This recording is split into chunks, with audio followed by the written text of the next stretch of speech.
Hello दोस्तों, नमस्कार। मैं हरीश कुमार आपके अपने YouTube channel Shri Shyam classes पर आपका हार्दिक स्वागत करता हूं, वेलकम करता हूं, अभिनंदन करता हूं।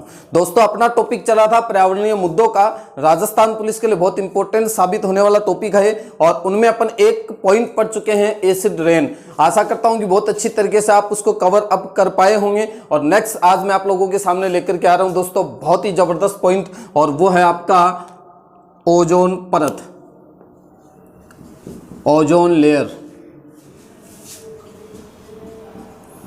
देखो साथियों, इससे भी बहुत इंपॉर्टेंट क्वेश्चन मैं आप लोगों को बताने जा रहा हूं और बहुत अच्छे अच्छे क्वेश्चन इस पॉइंट से निकले हुए हैं। प्रीवियस एग्जाम में किस प्रकार के क्वेश्चन पूछे जा चुके हैं, अपन उनकी चर्चाएं करेंगे इसी टॉपिक के अंतर्गत। तो ओजोन परत की बात करने से पहले मैं आपको एक छोटी सी बात बता देना चाहता हूं। अपना जो वायुमंडल है, अपने इस वायुमंडल के अंदर विशिष्ट 5 प्रकार की परतें पाई जाती हैं। 5 प्रकार के मंडल उपस्थित हैं। सबसे नीचे होता है दोस्तों क्षोभ मंडल। कौन सा मंडल है साथियों? क्षोभ मंडल। सबसे नीचे वाला जो मंडल है उसको क्षोभ मंडल के नाम से जानते हैं। और क्षोभ मंडल के ऊपर जो मंडल होता है वो होता है साथियों आपका समताप मंडल। कौन सा मंडल सर? समताप मंडल उपस्थित होता है। समताप मंडल के जस्ट ऊपर होता है दोस्तों आपका मध्य मंडल। मध्य मंडल, मध्य मंडल के जस्ट ऊपर होता है आपका आयन मंडल। कौन सा मंडल? आयन मंडल। और आयन मंडल के ऊपर होता है दोस्तों लास्ट में जो बचता है वो है बहिर मंडल। बहिर मंडल। हालांकि आपकी ज्योग्राफी का टॉपिक है, लेकिन फिर भी मैं थोड़ी थोड़ी बातें आपको इनके बारे में बता देता हूं। क्षोभ मंडल की यदि अपन बात करें तो अपन लोग क्षोभ मंडल में रहते हैं। आंधी, चक्रवात, बरसात, ये जितने भी प्रोसेस होती हैं वो सारी की सारी कहां संपन्न होती है? क्षोभ मंडल में संपन्न होती है। याद रखना साथियों, जो नेशनल एयरप्लेन चलते हैं, नेशनल एयरप्लेन जो चलते हैं वो क्षोभ मंडल में ही उड़ते हैं। नेशनल एयरप्लेन की बात करें तो इंडिया का एयरप्लेन यदि इंडिया में ही वापस उतर रहा है तो वो क्षोभ मंडल की ही बात करें, क्षोभ मंडल से ही उड़ करके जाता है, क्षोभ मंडल में ही वो वापस उतरता है, या फिर क्षोभ मंडल के अंदर ही उसकी सारी जो उड़ान होती है वो कंप्लीट होती है। लेकिन यदि इंटरनेशनल एयरप्लेन की बात की जाए, इंटरनेशनल एयरप्लेन की बात की जाए तो इंटरनेशनल जो एयरप्लेन होते हैं दोस्तों वो कौन से मंडल में उड़ते हैं? सर वो समताप मंडल में उड़ते हैं। कौन से मंडल में उड़ते हैं? समताप मंडल में। तो देखो ये जो 5 मंडल हैं आपके, क्षोभ मंडल, समताप मंडल, मध्य मंडल, आयन मंडल, बहिर मंडल, इनमें से मैं इंपोर्टेंट मंडल की बात कर रहा हूं। और ध्यान देना दोस्तों, समताप मंडल का जो ऊपरी हिस्सा होता है, समताप मंडल के ऊपरी हिस्से पर यहां स्थित होता है आपका ओजोन लेयर। कौन सा लेयर स्थित होता है?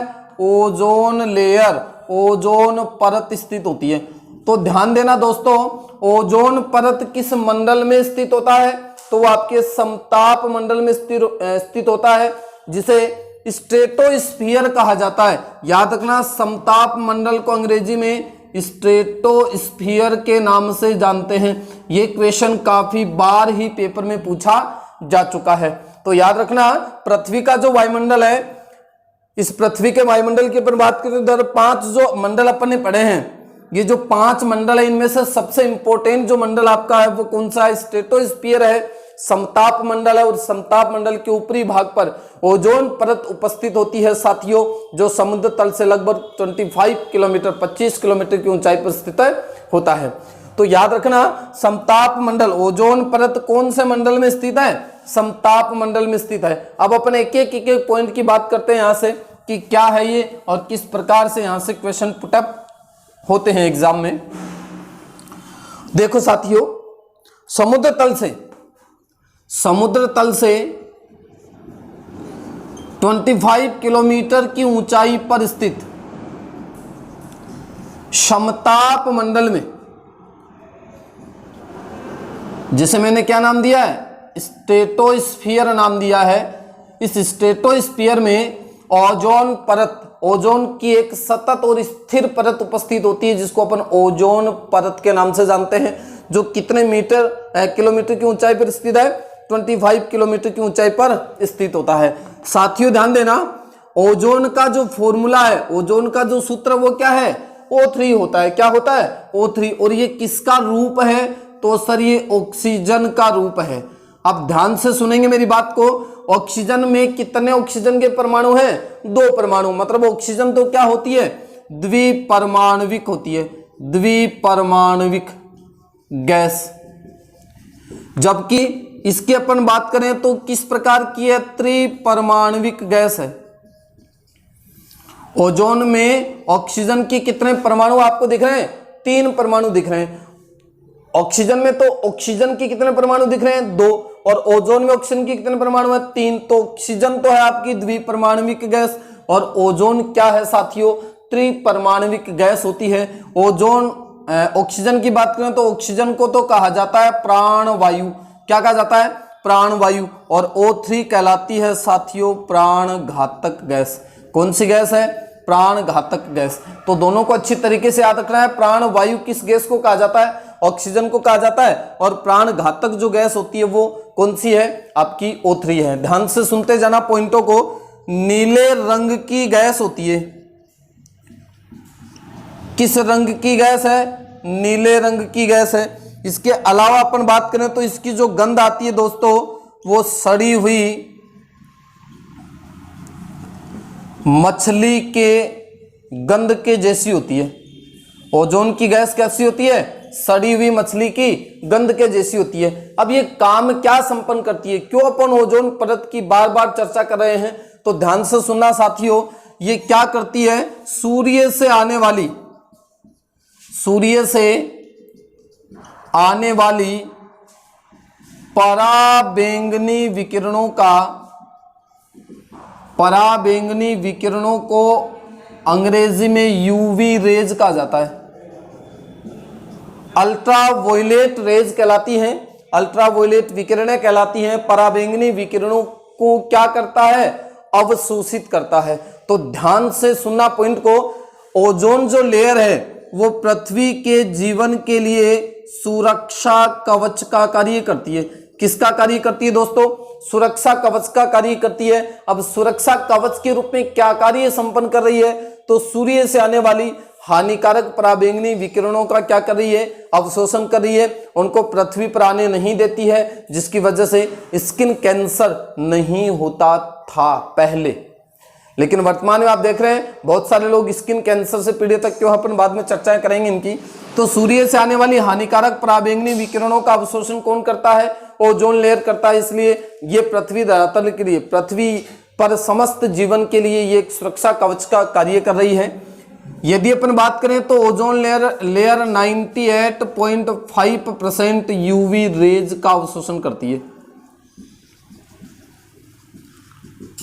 कितने परसेंट अल्ट्रावायलेट रेज का अवशोषण कर रही है? 98.5% यूवी रेज का क्या कर रही है? अवशोषण कर रही है। बात करते हैं तो ध्यान से सुनना इस पॉइंट को, क्योंकि ये पॉइंट भी काफी बार पेपर में आ चुका है। ओजोन परत की मोटाई किसमें मापी जाती है? ओजोन परत की मोटाई किसमें मापी जाती है? तो ओजोन परत की मोटाई मापी जाती है साथियों डोबसन में। किसमें? डोबसन में। क्या किया जाता है? ओजोन परत की मोटाई को मापा जाता है। ओजोन परत की मोटाई को किसमें मापा जाता है? तो सर ये डोबसन में मापी जाती है। और याद रखना दोस्तों, ओजोन परत की जो मोटाई है वो कितने डोबसन है? 100 डोबसन है। सॉरी 300 डोबसन है। कितने डोबसन है? 300 डोबसन। तो ओजोन परत की मोटाई को किस में मापा जा रहा है? डोबसन में मापा जा रहा है। और ओजोन परत की मोटाई कितनी है? 300 डोबसन है। यदि मैं बात करूं तो विश्व ओजोन दिवस कब मनाया जाता है? और ये क्वेश्चन दोस्तों पूछा जा चुका है आरपीएससी सेकंड ग्रेड 2010 के पेपर में। आरपीएससी सेकंड ग्रेड 2010 के पेपर में क्वेश्चन आया था विश्व ओजोन दिवस कब मनाया जाता है? तो साथियों याद रखना, विश्व ओजोन दिवस 16 सितंबर को मनाया जाता है। कब मनाया जाता है? 16 सितंबर को मनाया जाता है। ध्यान से सुनना मेरी इन बातों को, क्योंकि काफी इंपॉर्टेंट साबित हो सकती हैं आप लोगों के लिए। अब देखो अपन बात करें कि ओजोन परत किस प्रकार से अपक्षयित हो रही है। ओजोन परत में जो होल का नाम आपने सुना है, ओजोन परत की मोटाई लगातार धीरे धीरे किस प्रकार से कम हो रही है। तो एक विशेष पॉइंट मैं आपको बताता हूं।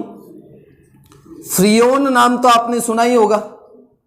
फ्रियोन, जिसे क्लोरोफ्लोरोकार्बन कहा जाता है, क्लोरोफ्लोरोकार्बन या CFC के नाम से इसको जानते हैं।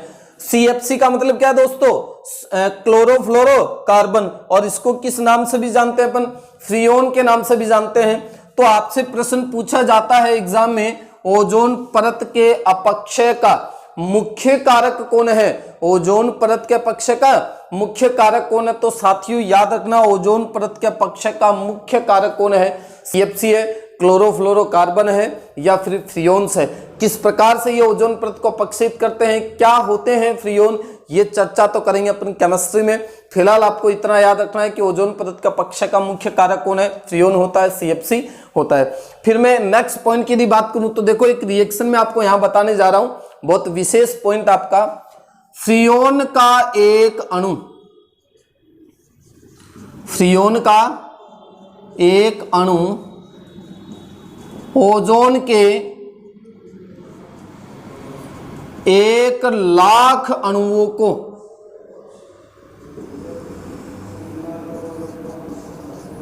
स्थायी रूप से अपक्षयित करता है। अब आप सोचो कि जो CFC है, क्लोरोफ्लोरोकार्बन, वो कितना घातक साबित हो रहा है। तो CFC का जो एक अणु 1,00,000 ओजोन अणुओं को स्थायी रूप से अपक्षित करता है, मतलब ऑक्सीजन में कन्वर्ट करने का काम संपन्न करता है, और इसकी वजह से क्या हो रहा है, ओजोन का लगातार अपक्षय होता जा रहा है। तो बात करते हैं अपन किस प्रकार कर रहा है, तो ध्यान देना, मैं बात कर रहा हूं किसकी, CFC की। जैसा कि पॉइंट मैंने आपको लिख रखा है आपके सामने, फ्रियोन या CFC का कितना अणु, एक अणु ओजोन के 1,00,000 अणुओं को स्थायी रूप से अपक्षयित कर रहा है, मतलब किसमें कन्वर्ट कर रहा है दोस्तों, ऑक्सीजन में कन्वर्ट कर रहा है, इसको ऑक्सीजन में परिवर्तित कर रहा है, जिससे ओजोन परत का लगातार क्या होता जा रहा है, क्षरण होता जा रहा है। तो CFC की अपन बात करें तो CFC का जो एक अणु है वो क्या करता है, यूवी रेज की उपस्थिति में, अल्ट्रावायलेट रेज की उपस्थिति में ये क्या कर रहा है दोस्तों, क्लोरीन मुक्त मूलक का निर्माण करता है। क्या है, मुक्त मूलक है, क्या है दोस्तों, मुक्त मूलक। याद रखना किसकी उपस्थिति में ये क्रियाएं संपन्न हो रही हैं, यूवी रेज की उपस्थिति में। और यूवी रेज क्या है दोस्तों, अल्ट्रावायलेट रेज हैं, पराबैंगनी विकिरण है। अब देखो साथियों क्या होगा, ये जो क्लोरीन मुक्त मूलक है वो ऑक्सीजन के साथ क्रिया करता है, बहुत ही इंपॉर्टेंट पॉइंट है। ऑक्सीजन के साथ ओजोन के साथ क्रिया कौन कर रहा है, क्लोरीन मुक्त मूलक करता है। ये किस में कन्वर्ट कर रहा है इसको, ओजोन में, और ये कहलाता है आपका ओजोन अपक्षय। ओजोन परत का अपक्षय कन्वर्ट करता जा रहा है किसमें, लगातार O2 में कन्वर्ट कर रहा है। तो ये पॉइंट आप लोगों के लिए काफी इंपॉर्टेंट साबित होता है। ओजोन परत के अपक्षय का मुख्य कारक कौन है, सर फ्रियोन है। तो फ्रियोन या CFC का एक अणु ओजोन के 1,00,000 अणुओं को स्थायी रूप से किसमें कन्वर्ट करता है, ऑक्सीजन में कन्वर्ट कर रहा है, जिससे ओजोन परत का लगातार क्या हो रहा है, अपक्षय हो रहा है। तो CFC का एक अणु अल्ट्रावायलेट रेज की उपस्थिति में क्लोरीन मुक्त मूलक का निर्माण करता है, और ये क्लोरीन मुक्त मूलक O3 को किस में कन्वर्ट कर रहा है, ओजोन में, ऑक्सीजन में कन्वर्ट कर रहा है। ओजोन को ऑक्सीजन में कन्वर्ट करने का काम संपन्न कर रहा है, जिससे ओजोन का लगातार क्या हो रहा है, अपक्षय हो रहा है। ध्यान से सुना दोस्तों, CFC की यदि मैं बात करूं तो थोड़ी चर्चा में यहां कर लेता हूं। इस C का मतलब है दोस्तों कार्बन, यह है आपका फ्लोरीन, और यह है दोस्तों आपका क्लोरीन। याद रखना CFC कंप्लीट रूप से ओजोन परत को अपक्षित करने में लगा हुआ है, मुख्य कारक है इसका। लेकिन आपसे प्रश्न यदि पूछ लिया जाए कि CFC में भी ओजोन परत के लिए सबसे घातक कौन साबित होता है, तो साथियों वो है आपका क्लोरीन। कौन है, क्लोरीन। मतलब आपका फ्रियोन किस किस से मिलकर के बना हुआ है, कार्बन, फ्लोरीन और क्लोरीन से मिलकर के बना हुआ है। कार्बन, फ्लोरीन और क्लोरीन से मिलकर बने यौगिक क्या कहलाते हैं, फ्रियोन कहलाते हैं। तो आपसे यदि प्रश्न में ये पूछ लिया जाए कि CFC में भी सबसे घातक कौन है, तो CFC में सबसे घातक कौन है दोस्तों, क्लोरीन को माना गया है। अच्छी तरीके से आपको पॉइंट याद रखना है। अब देखो अपन नेक्स्ट पॉइंट की चर्चा करते हैं कि ओजोन परत के अपक्षय के मुख्य कारक कौन कौन से हैं, किन किन कारकों की वजह से ओजोन परत का लगातार अपक्षय हो रहा है। तो वो 4 मुख्य कारक मैं आप लोगों को यहां बता रहा हूं, आप ध्यान से सुनना। पॉइंट है अपना ओजोन परत के अपक्षय के कारक कि ओजोन परत को कौन कौन से ऐसे कारक हैं जो लगातार प्रभावित करें, लगातार इसका अपक्षय करते जा रहे हैं। तो सबसे पहला इंपॉर्टेंट जो कारक है वो है दोस्तों CFC। CFC का मतलब होता है सर क्लोरोफ्लोरोकार्बन, क्लोरोफ्लोरोकार्बन या फिर फ्रियोन्स कहा जाता है इसको। क्या बोलते हैं दोस्तों? क्लोरोफ्लोरोकार्बन या फ्रियोन्स। कहाँ इसका यूज किया जाता है? सर ऐसा क्या है जिसकी वजह से ये ओजोन परत का लगातार अपक्षय करता जा रहा है? तो दोस्तों ध्यान देना, रेफ्रिजरेटर, AC एयर कंडीशनर में इस फ्रियोन का यूज किसके रूप में होता है? शीतलक या प्रशीतक के रूप में किया जाता है। किसके रूप में किया जाता है? शीतलक या प्रशीतक के रूप में। अब देखो शीतलक और प्रशीतक में एक नाम दिख रहा है आपको, शीत, और शीत का मतलब क्या होता है? ठंडा। तो ध्यान देना, क्लोरोफ्लोरोकार्बन का यूज कहां होता है? रेफ्रिजरेटर और AC में शीतलक के रूप में किया जा रहा है, और ये लगातार ओजोन परत को क्या करता जा रहा है? अपक्षयित करता जा रहा है। दूसरा पॉइंट आता है दोस्तों मैथिल ब्रोमाइड। मैथिल ब्रोमाइड, मैथिल का मतलब होता है CH3 और ब्रोमाइड क्या आपका? Br। ये इसका फॉर्मूला हो गया CH3Br। और मैथिल ब्रोमाइड का यूज कहां होता है? तो सर इसका यूज होता है शुष्क धुलाई में, ड्राई क्लीनिंग में। कहां होता है दोस्तों? शुष्क धुलाई में या फिर ड्राई क्लीनिंग में। तीसरे पॉइंट की बात करूं तो वो है आपका CHCl3, और इसे कहा जाता है दोस्तों क्लोरोफॉर्म। क्लोरोफॉर्म, और क्लोरोफॉर्म CHCl3 का यूज कहां हो रहा है? निश्चेतक के रूप में, निश्चेतक या बेहोशी के रूप में, निश्चेतक या बेहोशी के रूप में किसका यूज किया जाता है? CHCl3 क्लोरोफॉर्म का यूज किया जाता है। और चौथा जो पॉइंट आता है वो भी दोस्तों आपका काफी इंपॉर्टेंट है, जिसका सूत्र है CCl4। CCl4 का मतलब है carbon tetra chloride, carbon tetra chloride, या फिर इसे कहा जाता है दोस्तों पाइरीन। क्या बोलते हैं? पाइरीन, कार्बन टेट्रा क्लोराइड या पाइरीन। तो सर इसका यूज कहां करते हैं? पाइरीन का यूज किया जाता है दोस्तों बिजली में लगी आग को बुझाने में। बिजली में लगी आग को बुझाने में। दोस्तों ध्यान देना, यदि बाहर कहीं आग लग गई है, जैसे घर में आग लगी, तो उस गैस को, उस आग को बुझाने के लिए किस गैस का यूज किया जाता है? कार्बन डाइऑक्साइड गैस का यूज होता है, CO2 गैस का यूज होता है। अग्निशामक जो यंत्र आपने नाम सुन रखे हैं, फायर ब्रिगेड जो आपने नाम सुन रखा है, दमकल जो आपने नाम सुन रखा है, फोन करते ही आ जाती है, उसके अंदर कौन सी गैस निकलती है दोस्तों? CO2 निकलती है, कार्बन डाइऑक्साइड गैस निकलती है, जो आग पर काबू पाती, आग को बुझाती है। लेकिन यदि आपसे प्रश्न पूछ लिया जाए कि बिजली में यदि आग लग गई, अब कईयों के तो पास यही जवाब नहीं है, सर बिजली में भी आग लगती है क्या? लगती है भाई, 101% लगती है। आग तो पता नहीं कहां कहां लगती है, दिल में भी लगती है, दिमाग में भी लगती है, पेट में भी आग लगती है। पेट में लगने वाले आग को जठराग्नि कहा जाता है। जठर में जो आग लगती है उसको जठराग्नि, बास तो इसे लागे ना, हाँ लागे मन गए। तो बिजली में लगी हुई आग को बुझाने के लिए किसका यूज किया जाता है सर? CCl4 का यूज होता है, कार्बन टेट्रा क्लोराइड का यूज होता है, पाइरीन का यूज होता है। इसके अलावा निश्चेतक या बेहोशी के रूप में किसका यूज किया जाता है? क्लोरोफॉर्म का यूज किया जाता है, CHCl3 का यूज किया जाता है। मेथिल ब्रोमाइड CH3Br की बात करें तो इसका उपयोग शुष्क धुलाई में किया जाता है। और CFC जो आपके लिए काफी इंपॉर्टेंट है, बहुत बार पेपर में क्वेश्चन पूछा जा चुका है, CFC क्लोरोफ्लोरोकार्बन या फिर फ्रियोन्स इसको कहा जाता है। और इसका यूज कहां किया जाता है? रेफ्रिजरेटर और AC में शीतलक या प्रशीतक के रूप में किया जाता है। तो दोस्तों ये हैं आपके 4 मुख्य कारक जो लगातार ओजोन परत को अपक्षयित करने में अपनी महत्वपूर्ण भूमिका निभा रहे हैं, महत्वपूर्ण भूमिका अदा कर रहे हैं। और सबसे इंपॉर्टेंट जो अपक्षित करने वाला कारक है दोस्तों वो है आपका CFC, बोले तो फ्रियोन या फिर क्लोरोफ्लोरोकार्बन। अब देखो दोस्तों अपन और चर्चा करते हैं ओजोन परत से संबंधित।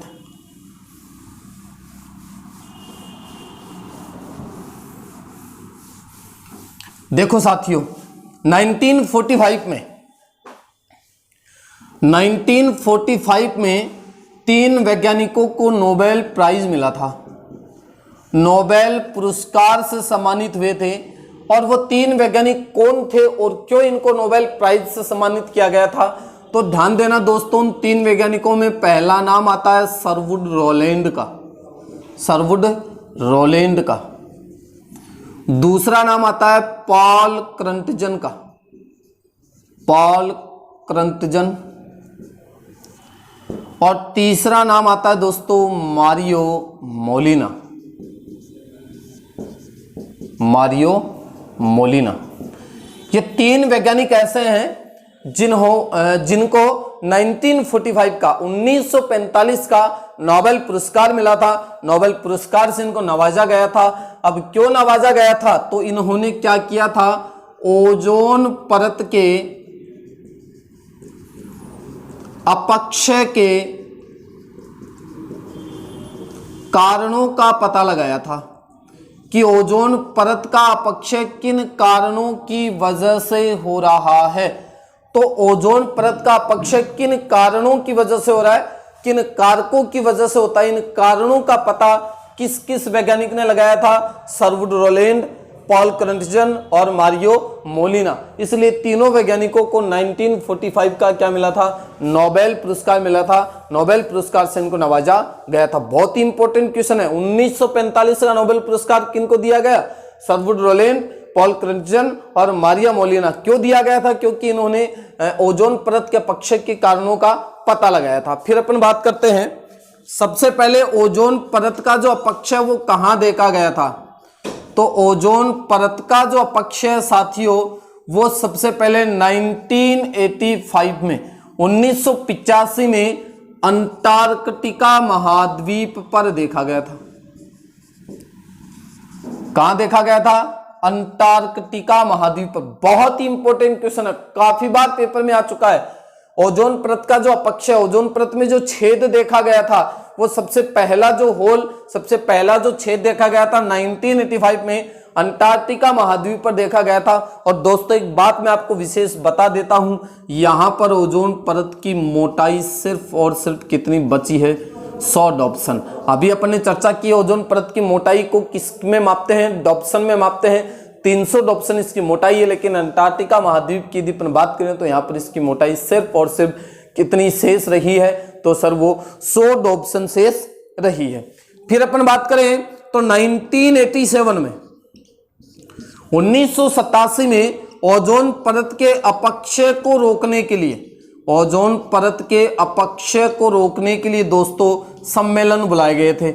इसमें से एक सम्मेलन है वियना सम्मेलन और दूसरा आता है दोस्तों मॉन्ट्रियल प्रोटोकॉल। और ये काफी इंपॉर्टेंट है, काफी बार मॉन्ट्रियल प्रोटोकॉल पेपर में आता है। और ये किस प्रकार से क्वेश्चन बनकर के आता है? सीधा सीधा आता है, मॉन्ट्रियल प्रोटोकॉल किससे संबंधित था? मॉन्ट्रियल प्रोटोकॉल किससे संबंधित था? तो ऑप्शन में आपको मिलता है green house effect, acid rain, ozone परत। तो ध्यान से देखना दोस्तों, मॉन्ट्रियल प्रोटोकॉल संपन्न हुआ था 1987 में। कहां? कनाडा में। कहां संपन्न हुआ था? कनाडा में। तो तीनों पॉइंट आपको विशेषता याद रखने हैं। 1945 के नोबेल पुरस्कार से नवाजे गए थे सरवुड रोलैंड, पॉल क्रंटजन, मारियो मोलिना। क्यों नवाजे गए थे? क्योंकि ओजोन परत के अपक्षय के कारकों का इन्होंने पता लगाया था। ओजोन परत का अपक्षय 1985 में सबसे पहला जो अपक्षय देखा गया, सबसे पहला जो होल देखा गया, सबसे पहला जो छेद देखा गया वो 1985 में अंटार्कटिका महाद्वीप पर देखा गया था, जहां पर ओजोन परत की मोटाई कितनी बची है? 100 डॉप्सन शेष है।